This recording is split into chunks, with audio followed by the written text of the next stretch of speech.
Hello everyone, সবাই কেমন আছেন? আশা করি সবাই সুস্থ আছেন, ভালো আছেন। তো দেখছেন আমার সামনে একটা এলইডি টিভির মাদারবোর্ড। 24 ইঞ্চি, 32 ইঞ্চি এবং 43 ইঞ্চি যে কোনো টিভির পাওয়ার সাপ্লাই যদি নষ্ট হয় তো এই টিপসটি ফলো করুন।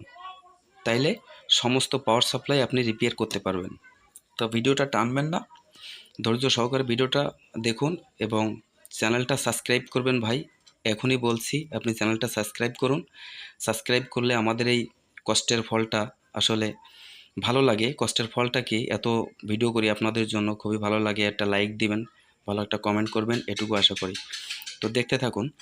যখন একটা টিভিতে আপনি লাইন দিবেন, যদি কোনো স্ট্যান্ড বাই না হয়, মানে স্ট্যান্ড বাই বলতে বোঝাচ্ছে যদি আপনার সামনের টিভির পাওয়ার সিগন্যাল না আসে, তখন কি করবেন? তখন বুঝে নেবেন যে হয়তো বা আপনার পাওয়ার সাপ্লাইটা নষ্ট আছে কিংবা পাওয়ার সাপ্লাইটা শর্ট হয়ে গেছে।